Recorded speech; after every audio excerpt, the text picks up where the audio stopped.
So like if you buy something like that, it's not just the cost of it, but it's the opportunity cost of what that money going out and working for you could have done for you. And man, those things are so expensive when you factor it in that way.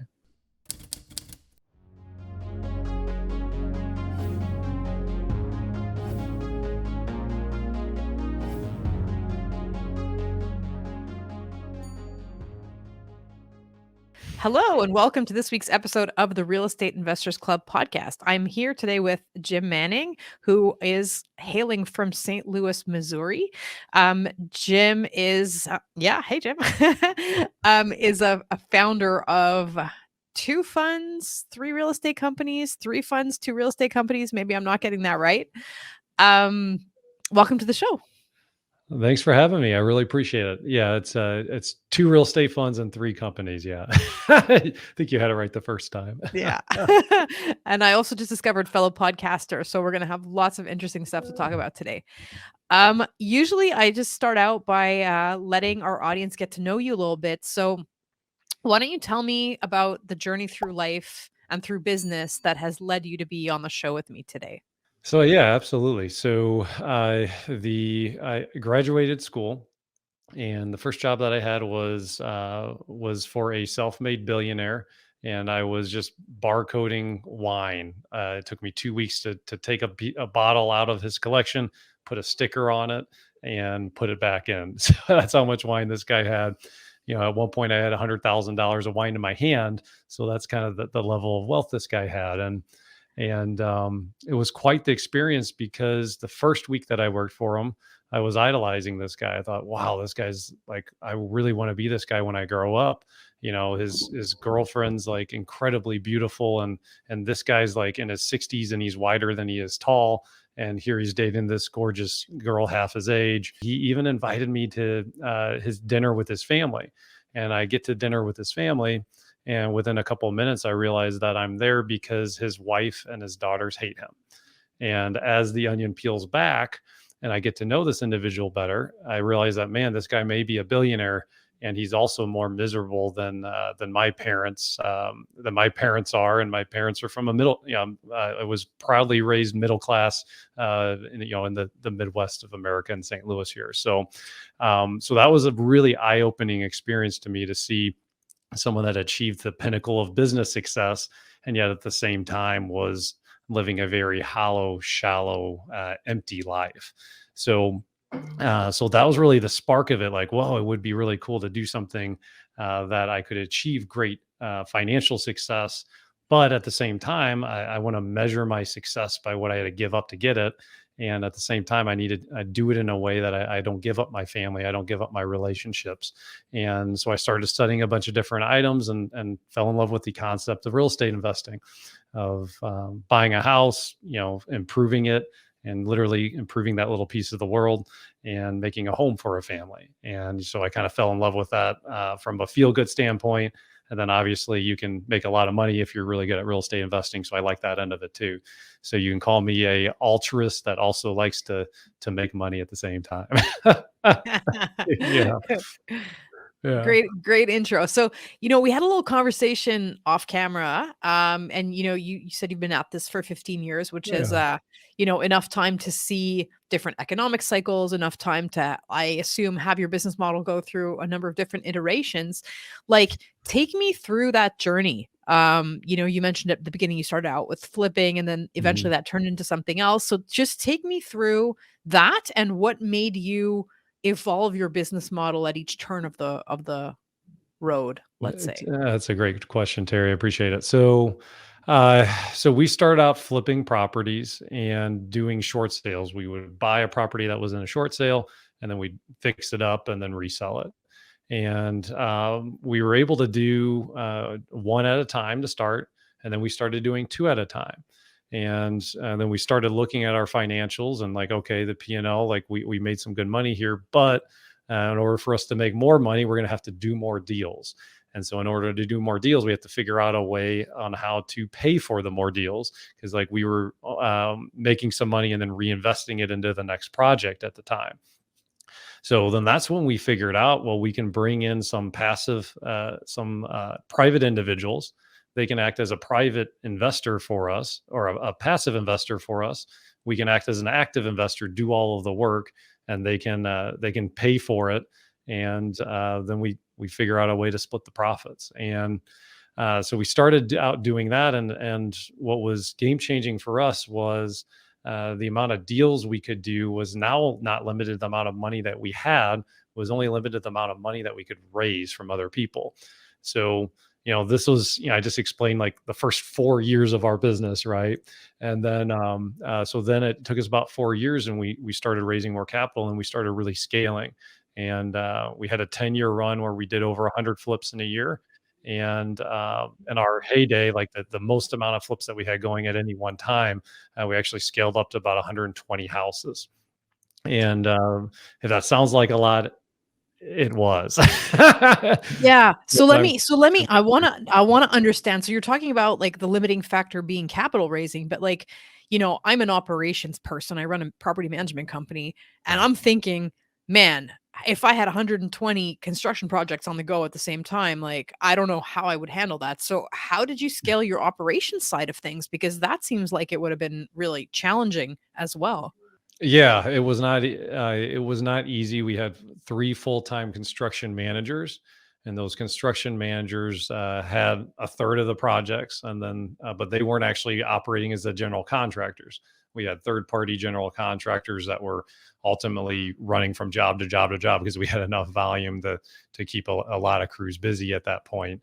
And, how we set it up, and how we were able to do it. And, and make money. We were able to grow and make money. And the interesting thing about it, and one of the lessons that we learned was, more deals doesn't always equate to more money.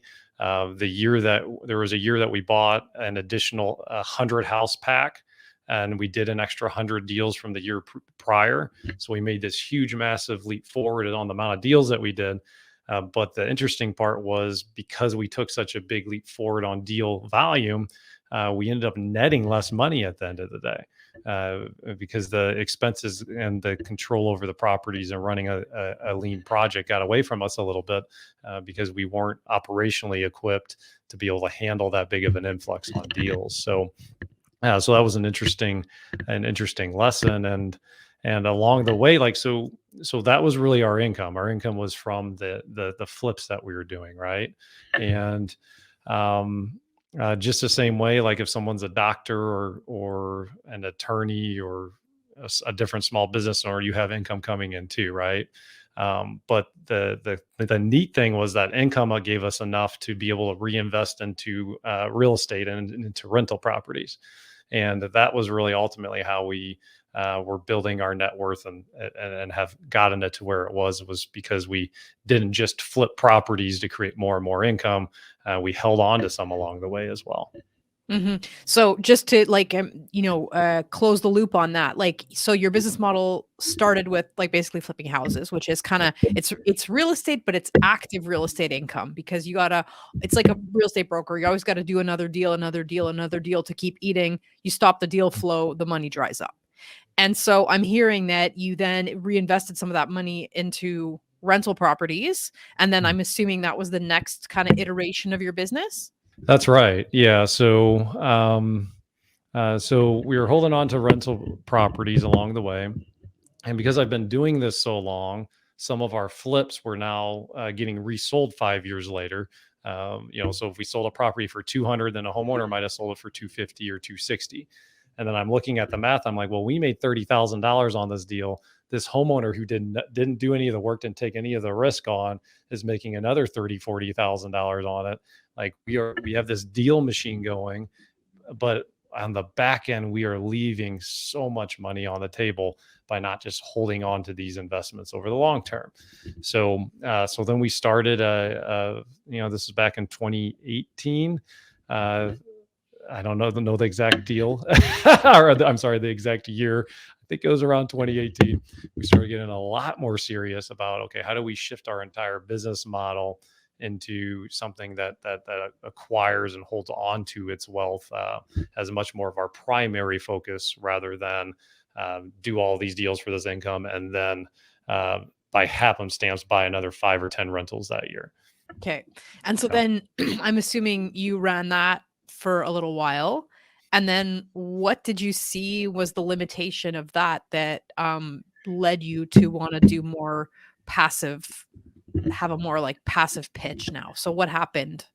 Yeah, so it was interesting is within we in hindsight, like I should have probably seen this writing on the wall right away, because I had already encountered this problem on the flips, right? Like we started out doing flips like on our own dime, and then we brought in people to scale it. Well, our team was already able to do a lot of deals, and as we started holding on to the deals, it became really apparent that we're going to be restricted by the amount of money that we can reinvest into the company on our own. So it became very apparent that, okay, if we want to continue to grow this, we're going to have to bring on other partners. And so then a decision had to be made. Okay, do we want to open up a fund structure to allow this to happen and open up the opportunity or not? And there was a lot of internal thought process. This was a several month decision that we really took our time on because part of like opening up a fund. I mean, it took us 18 months to like study it the right way, get the right attorneys, like set it all up, and it was a big lift to put it together. And so on one hand, we already own my business partner and I, my co-founder, we already own enough real estate to be able to that we could just reposition slightly, and as I'll be 40 in a couple of months, and to be able to retire. So on one end, it's like, okay, we're already good. We've already won the game. Um, do we like we can continue to grow for growth's sake, but that's not always the best thing either, right? So then we were trying to decide, okay, do we want to grow this or not? And then I had an individual that I'm close friends with. I sat down with him. We're having a great conversation, and then he opened up to me, and he said, "Hey, I'm in my 70s right now, and I'm afraid of running out of money before I die." And that really hit me like a ton of bricks because like I really care about this person, and I was like, well, like I don't understand. Tell me more. Like you're a self-made millionaire. I already know this about you. Why would you be worried about running out of money before you die? And uh, well, he said, well, I'm on fixed income because I'm in my 70s. The stock market's gone down here recently, so I don't know how much lower it's going to get, or if it's going to stabilize and go back up. I'm not sure. Inflation's going through the roof, and because I'm in my 70s, I'm now forced to take money out of my retirement account. So, and then I looked at myself, I'm like, well, real estate, if you own $2 million of real estate, and let's say the government makes you take out $10,000 that year, or whatever it is, right? And you have $10,000 of passive income coming in, well, you still own $2 million of real estate. So that is really like the amazing thing that with real estate. So then, I sat down and I thought about it some more, and I was like, okay, well, there's got to be more people like my friend in this situation. Um, we already have the team in place, and single family real estate, which is what we specialize in the United States, is in a housing crisis. We're 5 million houses underbuilt. So it's the perfect storm to go ahead and be aggressive and buy and hold on to as much as we can. We have some people that really have this need that don't necessarily have the skill set or the time to do it on their own.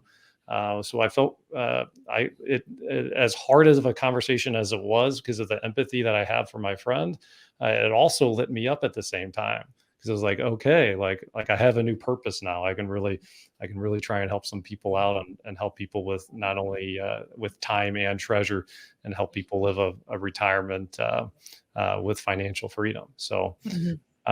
so then we decided to go ahead and take the plunge and take it to the next level.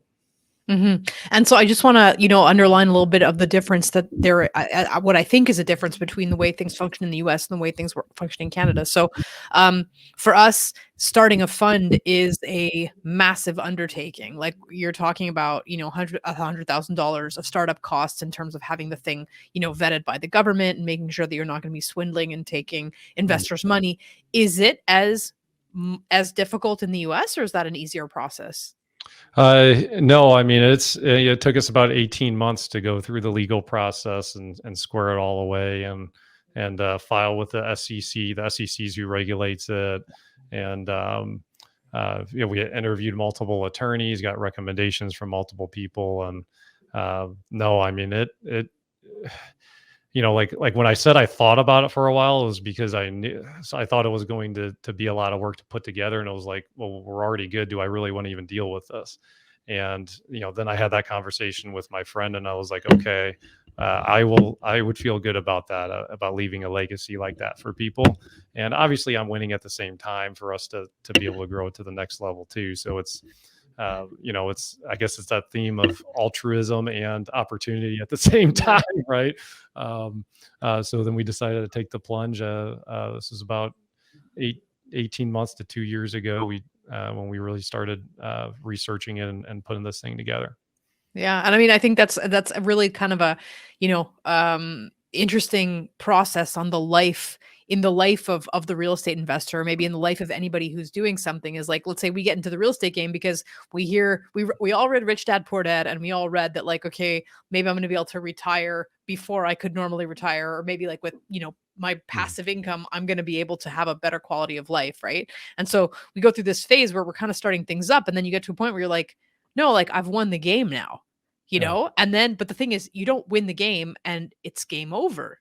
You get to that point and you're like, okay, well, like now what is this going to be about? Is it going to be about, like some kind of an event that happens for you where you realize like, no, creating this kind of wealth journey that you went on for other people, or coaching, or some other thing that's going to make it meaningful beyond just financially winning the part of the game that you set out to win. So I think that's, you Yeah, map that process out nicely. that's absolutely right. And it's kind of like running like a marathon for financial freedom and like to have that retirement of your dreams, right? and and it's a grind, and each year it's like, okay, I'm still running the race, I'm still running. And then like when I was going through it, I was like, okay, this is hard, this is a chore, like, oh, this sucks. And then now that like I'm at a place where I could stop running and exit the race, I'm choosing to stay in the race, and Yeah. I'm on fire, I'm more invigorated, I'm more into it than I ever have been. So um uh it's been interesting, like, and I know a lot of other people have kind of walked Yeah. along this path as well, but um it's been really neat seeing that, like, hey, I'm doing this because I'm in the race because I choose to be in the race Yeah. now, and Yeah. just trying to have fun with it. Yeah, behind the mountain, there's always another mountain. Have you really been listening to the episode, or has your monkey mind been taking you off in one direction or another? Our mental habits can be our biggest assets or our biggest liabilities as we pursue certain goals. For me, the biggest performance gains have always come from training my mind. In my book, Mindful Landlord, I talk about how you can train your mind and how you can apply some of these strategies to your journey in the real estate field. The book is available on Amazon and also on its website, mindfullandlord.com. And now I'll stop evangelizing for the power of mental training and let you get back to the show. Okay, so we also had a little bit of a conversation off camera before about, let's say a typical deal for you. And I think that's something where, our audience can really visualize a little bit more about what exactly you do. So can you tell Mhm. me really quickly about like a deal you've done A- recently, or the typical kind of thing you get into? Absolutely. So the philosophy that we like to do now is we're much more conservative as we've gotten older. So being that I'm almost 40, people listening in can't see how little hair I have on top of my head now, and I was in my early 20s when I started this, um, and doing the flips was a lot of risk. There's a lot of upside, and there's a lot of risk if things aren't executed perfectly. And if you do everything in that's in your control, and a market shift happens, like, there can be issues there too, right? So everything that we've gravitated towards is very predictable quality returns. And like, the light bulb went off in my head the other day as far as like why this is so important. If I have $100 and I lose 50% of it, I end up having $50, right? Well, it actually takes for me to get back to break even and $100. I have to have 100% return on that $50 just to get back to break even. So if I lose money, it only has to go down 50%, but to get back to break even, the returns have to double just to get back to break even. So if we have strategies that are geared around, okay, how do we lower our risk profile? How do we get very certain returns when it comes to setting ourselves up for a retirement? That's really, the last 5, 6 plus years, that's been our main predictable focus. And the lowest risk profile that I've ever been able to find is a strategy called private lending. And what private lending does is you find a real estate investor and you loan them money. And if the property makes $100,000 or if it breaks even, it's a loan, just like the way a lender lends a homeowner money. And you agree upon what the interest rate is, and that's how you get paid back. So that's one of my favorite strategies, and how we run it is we'll not lend more than 70% of what the value is after the repairs. And we've done this on over $250 million of properties now, and so that's the first debt strategy that we have, the lending strategy. And then the second strategy that we really like is called lease purchases. Have you ever heard of that, Terry, before? No. So, how a lease purchase works is that the landlord gets put in the position of the bank, of the lender, and the tenant put into position as the homeowner. Okay. So, if you're a homeowner on a property and your toilet leaks, you call a plumber. You don't call Chase Mortgage if Chase Mortgage was who had your note, right? And it works the exact same way. And also, if you're a homeowner, and you buy a property, you need 3, 5, 10, 20% down before you can move into the property, right? That's part of the closing process. Well, the lease purchase deals work in the same fashion and in the same way. So that's how we do our rental properties, and how we actually lower our risk profile as well, by acting as the lender on the deals that we own.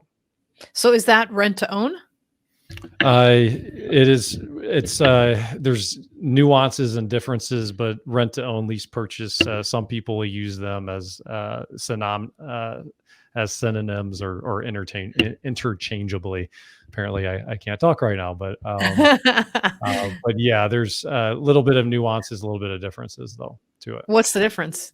So the rent to own, if you have like $1,000 per month, it's your payment. It just goes in as rent, and at some point, you're hoping that you'll be able to pay for the house, but you're not necessarily getting any principal pay down or reduction or anything like that.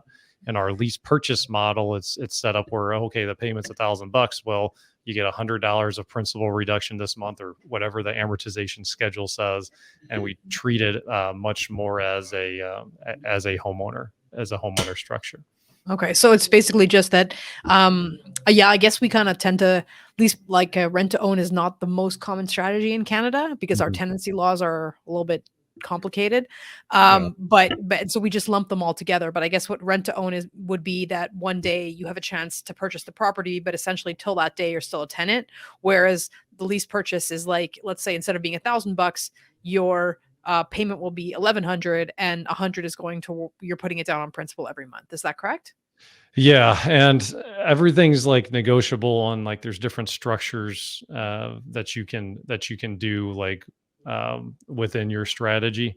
So um, the interesting thing with it is on like the lease purchase deals, like a lot of times you'll see like, okay, well, give me $10,000 deposit down as your money down, and you have 3 years to be able to get a traditional loan and cash me out of this deal. If you don't do that, we're going to kick you out on the streets, and we're going to go and find somebody else to give us $10,000 and rinse and repeat. And so there's a lot of real estate investors that will do that.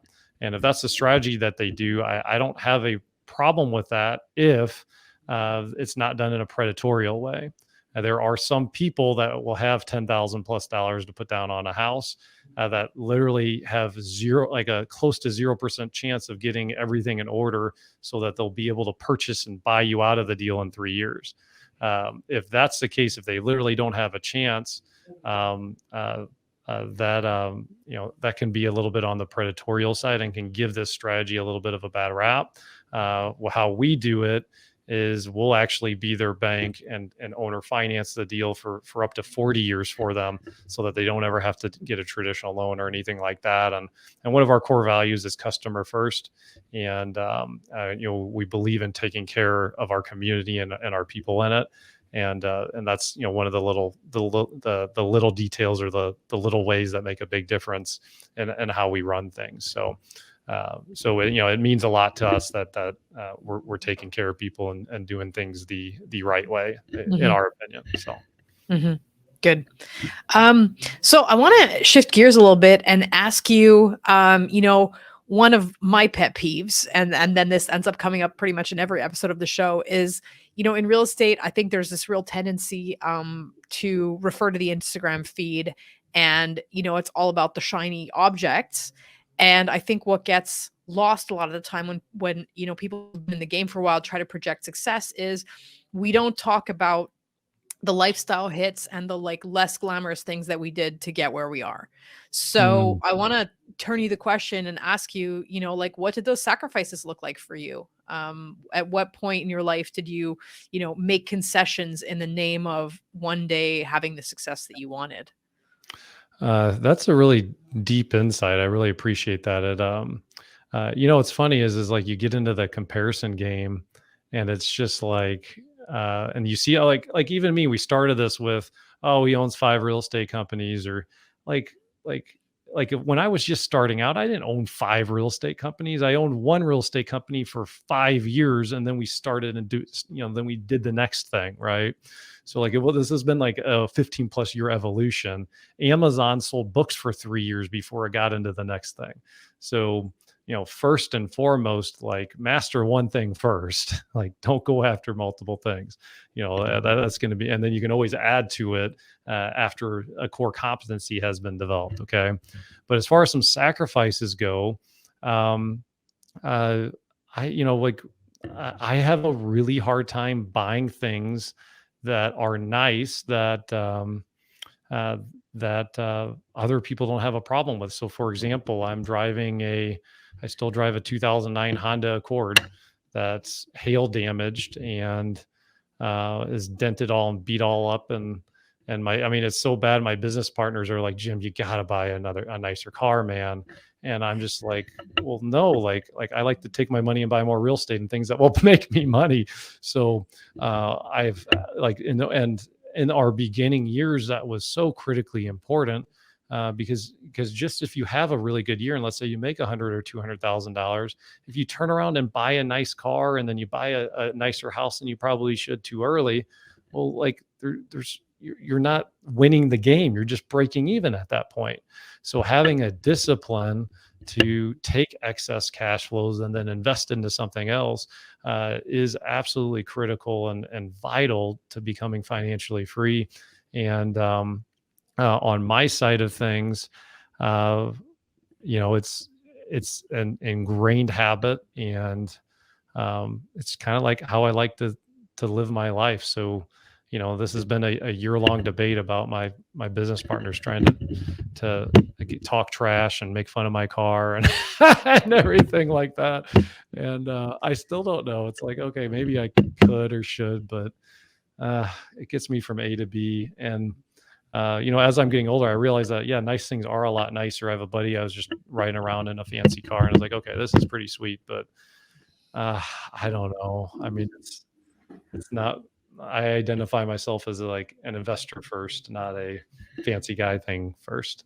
Yeah, You yeah. know? No, it's actually really funny. I feel like that's like one of the questions I need to ask on the podcast, like upfront. Okay, what kind of car do you drive? Because you'd be surprised, like the number of investors who come on the show and who will say exactly what you say, which is that like those fancy things that you're buying, like the shiny objects, are taking capital away that you could ultimately use to reinvest in your business or reinvest to do something else, and that then once you see that, that becomes the choice, right? Is like, do I want this trinket, or do I want something that's gonna go and make a net difference in terms of my cash flow later, with which then maybe I can do something else. So I think Yeah, that's that's right. And once you see things like it's hard to unsee once you really understand what compounding returns can do.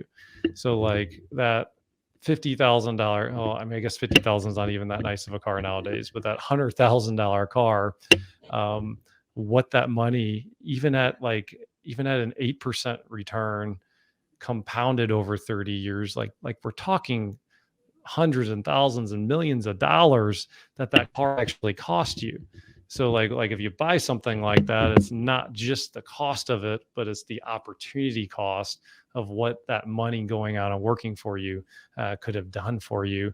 And man, those things are so expensive when you factor it in that way. Oh, and you know what? I'm gonna splice that. That's gonna be like the thing we use for this episode because that was just like really very nicely encapsulated. Thank you. Yeah. One last question because we're kind of nearing wrap up time. What do you think we should be talking about in the industry that we're not talking about? Like I think us in real estate investors, brokers, the Mhm. discourse, public discourse in the field is heavily around certain issues. What issue should be getting more airtime that isn't getting airtime now?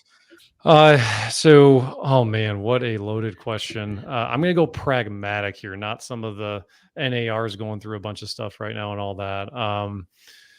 So when I got my start I started really studying real estate in 2006, and that was before the market kind of shifted and we had the Great Recession, so to speak. And the name of the game at that point, the whole market shifted to something called short sales. And for those of us that have been around, it's like, oh yeah, short sale. We know what that is. You fast forward 15 years, and the people I've gotten in the last 5 years might be like, short sale. What are you talking about? I don't even understand or know what that is. Okay, so we had a whole market shift, and one of the lessons I learned was that there's money to be had in every market. You just have to play around where the market has shifted to. So um, so back in the 1970s and the 1980s, that was the last time interest rates went up. And people didn't just wait 20 years to move. They got really creative and they figured out how they could move. So now that interest rates have gone up from 3% or whatever they were at the low, two and some change, to in the sevens and then the eights, just depending on what type of loan product you're getting. Um, there's a lot of people right now, and I know in my market there's 30% less sales than there was the year before. There's a lot of people saying, okay, well, I'm just going to wait on the sidelines until interest rates go back down. Well, interest rates last time they went up, it lasted 20 years, guys. So if you can wait, if you want to wait 20 years, go ahead. But if you need to move, you need to move. And what I think us investors and what I think us as realtors, what we're doing is that we're doing the clients a disservice if we don't start to talk about the history behind things. So back in the 70s and 80s, owner financing started popping up, and the homeowner ended up acting as the bank and allowing the new purchaser to come in and offer them a lower interest rate than what the going rate was. The homeowner won because the homeowner was able to turn their asset into some passive income, and the buyer won because the buyer was able to get a purchase price on a home for less of an interest rate.